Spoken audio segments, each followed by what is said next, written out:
Hello friends, welcome to சுவையான சமையல். இன்றைக்கி நம்ம சுவையான சமையல் சேனலில் ரொம்பவே சுவையான வறுத்த முட்டை குழம்பு எப்படி செய்கிறது அப்படிங்கிறத பார்க்க போகிறோம். சுவையான சமையல் சேனலை நீங்கள் இன்னும் சப்ஸ்கிரைப் பண்ணலைன்னா சப்ஸ்கிரைப் பட்டனை கிளிக் பண்ணி சப்ஸ்கிரைப் பண்ணிக்கோங்க. கூடவே பக்கத்தில் வர பெல் ஐக்கானை கிளிக் பண்ணி ஆல் செலக்ட் பண்ணிக்கோங்க. இந்த சேனலில் வர வீடியோஸை மிஸ் பண்ணாமல் பாருங்கள். வாங்க வீடியோக்குள்ளே போகலாம். முட்டையை வேக வச்சு எடுத்துடலாம்.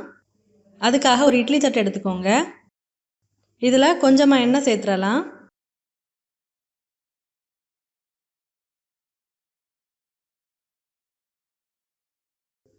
இப்போ இதில் முட்டையை உடைச்சி சேர்த்துடலாம்.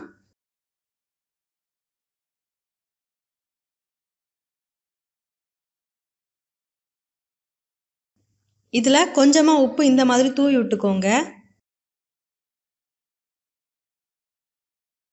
இப்போ இதை மூடி போட்டு மூடி மீடியம் ஃப்ளேமில் 5 நிமிஷம் வேக வச்சு எடுத்துடலாம். பாருங்கள், முட்டையை வேக விட்டு எடுத்தாச்சு. இப்போ இதை சூடாடுறதுக்காக விட்டுக்கோங்க. முட்டையை சூடார விட்டு எடுத்ததுக்கு அப்புறமா இந்த மாதிரி ஒரு ஸ்பூனால் லைட்டாக இலக்கி எடுத்துக்கோங்க.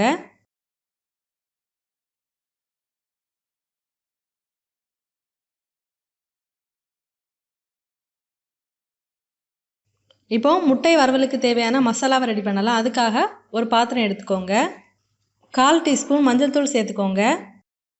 கூடவே 1 டீஸ்பூன் மிளகாய்த்தூள் சேர்த்துக்கோங்க. 1/4 டீஸ்பூன் தனியாத்தூள் சேர்த்துக்கோங்க. 1/2 டீஸ்பூன் கரம் மசாலா சேர்த்துக்கோங்க. 1/2 டீஸ்பூன் மிளகுத்தூள் சேர்த்துக்கோங்க. கூடவே தேவையான அளவு உப்பும் சேர்த்துக்கோங்க. சேர்த்துட்டு இது எல்லாத்தையும் நல்லா மிக்ஸ் பண்ணி விட்டுறலாம். இதில் தேவையான அளவு தண்ணி சேர்த்து நல்லா மிக்ஸ் பண்ணி எடுத்துக்கோங்க.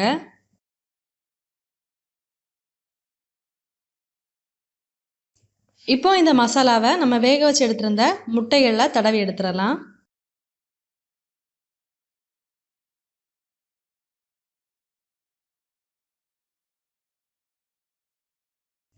பாருங்கள், மசாலாவை தடவி எடுத்தாச்சு.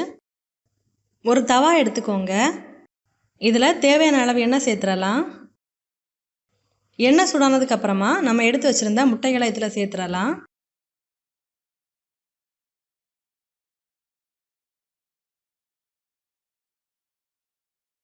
இந்த எண்ணெயில் இந்த முட்டையை நல்லா ஃப்ரை பண்ணி எடுத்துக்கோங்க. இதை ஒரு பக்கம் ஃப்ரை ஆனதுக்கப்புறமா திருப்பி போட்டு ஃப்ரை பண்ணி எடுத்துடலாம்.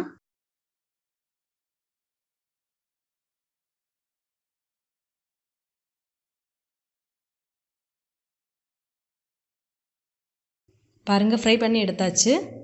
இப்போ ஒரு கடாய் எடுத்துக்கோங்க. கடாய் சூடானதுக்கப்புறமா தேவையான அளவு எண்ணெய் சேர்த்துடலாம். எண்ணெய் சூடானதுக்கப்புறமா கடுகு சேர்த்துக்கோங்க. கடுகு பொரிஞ்சதுக்கப்புறமா ஒரு காய்ந்த மிளகாய் சேர்த்துக்கோங்க. கூடவே ஒரு கொத்து கருவேப்பிலையும் சேர்த்துடலாம். 2 வெங்காயம் கட் பண்ணி எடுத்துருக்கேன், இதில் சேர்த்துடலாம். வெங்காயம் சீக்கிரமாக வதங்குறதுக்கு தேவையான அளவு உப்பு சேர்த்துடலாம். வெங்காயத்தை நல்லா பொன்னிறமாக வதக்கி எடுத்துக்கோங்க. வெங்காயத்தை நல்லா வதக்கி எடுத்தோம் அப்படின்னா தான் முட்டை குழம்பு ரொம்பவே நல்லாயிருக்கும். பாருங்கள், வெங்காயத்தை நல்லாவே வதக்கி எடுத்தாச்சு. இப்போது 2 தக்காளியை கட் பண்ணி எடுத்துருக்கேன், இதில் சேர்த்துடலாம். தக்காளியும் நல்லா வதக்கி எடுத்துடலாம். பாருங்கள், வெங்காயம் தக்காளி எல்லாமே நல்லா வதங்கி வந்தாச்சு. இப்போது இதில் ஒரு 1/4 டீஸ்பூன் மஞ்சள் தூள் சேர்த்துடலாம். கூடவே 1 டீஸ்பூன் மிளகாய் தூளும் சேர்த்துடலாம். நீங்கள் உங்கள் காரத்துக்கு ஏற்றவாறு சேர்த்துக்கோங்க. கூடவே ஒரு 1/2 டீஸ்பூன் தனியாத்தூளும் சேர்த்துடலாம். 1 டீஸ்பூன் கரம் மசாலாவும் சேர்த்துக்கோங்க. சேர்த்துட்டு இந்த மசாலாவோட பச்சை வாசனை போகிற அளவுக்கு இதை நல்லா வதக்கி எடுத்துடலாம். மசாலாவோட பச்சை வாசனை போனதுக்கப்புறமா இதில் தேவையான அளவு தண்ணி சேர்த்துக்கோங்க. தண்ணி சேர்த்து இந்த மாதிரி நல்லா கலந்து விட்டுறலாம். இதில் தேவையான அளவு உப்பு சேர்த்துக்கோங்க. சேர்த்துட்டு நல்லா கலந்து விட்டுறலாம். இப்போது இதை ஒரு மூடி போட்டு மூடி ஒரு 5 நிமிஷத்துக்கு இதை நல்லா கொதிக்க விடலாம்.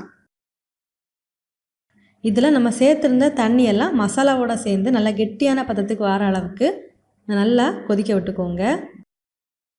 நல்லா கெட்டியான பதத்துக்கு வந்ததுக்கப்புறமா நம்ம ஃப்ரை பண்ணி எடுத்துருந்த முட்டையை இதில் சேர்த்துடலாம். இந்த மாதிரி நல்லா கெட்டியான பதத்துக்கு வந்ததுக்கு அப்புறமா தான் நம்ம வறுத்து எடுத்துருந்த முட்டையை இதில் சேர்க்கணும். அப்போது தான் இந்த முட்டை குழம்பு ரொம்பவே சுவையாக இருக்கும். இப்போது இதை இந்த மாதிரி லைட்டாக கலந்து விட்டுக்கோங்க. இதை ஒரு மூடி போட்டு மூடி மிதமான தீயில் ஒரு 5 நிமிஷம் அப்படியே விட்டுறலாம். பாருங்கள், ரொம்பவே சுவையான வறுத்த முட்டை குழம்பு ரெடி ஆயிடுச்சு. இந்த முட்டை குழம்பு பார்த்திங்கன்னா இட்லி, தோசை, ஆப்பம், இடியாப்பம் கூட எல்லாம் ரொம்பவே சுவையாக இருக்கும். நீங்களும் இந்த மாதிரி செஞ்சு பாருங்கள். செஞ்சு பார்த்ததுக்கு அப்புறமா உங்கள் கமெண்ட்ஸை மறக்காமல் எங்களோட ஷேர் பண்ணுங்கள். இந்த வீடியோ உங்களுக்கு யூஸ்ஃபுல்லாக இருந்துச்சு அப்படின்னா நம்மளோட பகிர்ந்து கொள்ளுங்கள். நீங்கள் நம்ம சுவையான சமையல் சேனலை சப்ஸ்கிரைப் பண்ணலை அப்படின்னா சேனலை சப்ஸ்கிரைப் பண்ணிக்கோங்க. இந்த மாதிரி சுவையான ஒரு ரெசிபியோட நான் உங்களை சந்திக்கிறேன். அது வரைக்கும் சுவையாக சமைங்க, சுவையாக சாப்பிடுங்க. நன்றி.